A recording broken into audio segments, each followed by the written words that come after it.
there, Matt Scratch here, and today I'm going to be showing you how to change a PCV valve on the turbocharged PT Cruiser. So we've got our new PCV valve here. It's a standard brand unit and it is part number V414. So to change this, ideally have a 24mm wrench, although these are just plastic, they're not in there terribly tight, so a pair of channel locks like that's acceptable too to loosen it. You could use those on the clamp as well, but since I do have the correct wrench, I'm going to use the wrench, and I'll just use this pair of pliers to undo the clamp there. So we'll start off with sliding the clamp back and then give the hose a twist. These hoses are normally rock hard just from the heat of the engine over the years, and this one's no exception.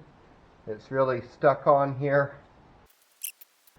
You just want to make sure you don't shatter this plastic here, because you could get little shards going down into the engine and then you'd have to remove the valve cover to get them out. So that's what I'm a little nervous about right now, because I'm really having to pull on this. So I think I'm actually going to cut that hose.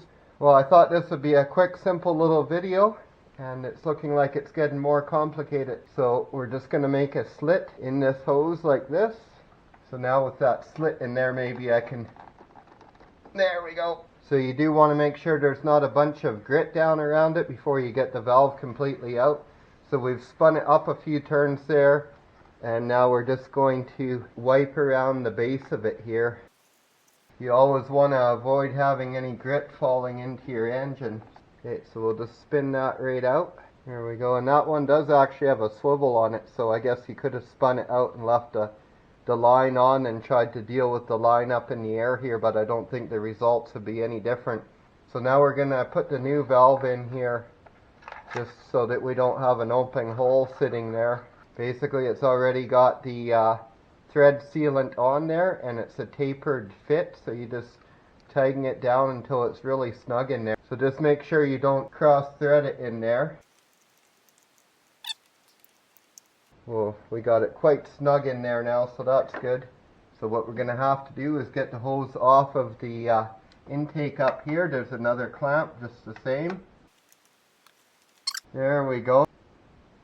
You can see that's actually split there, and I could feel that split as I was... This is right rodding, see?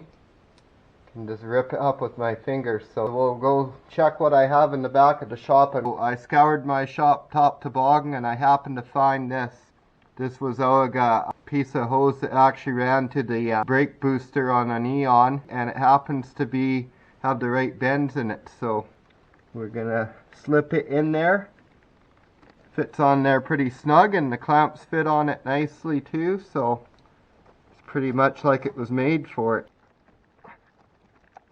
Perfect.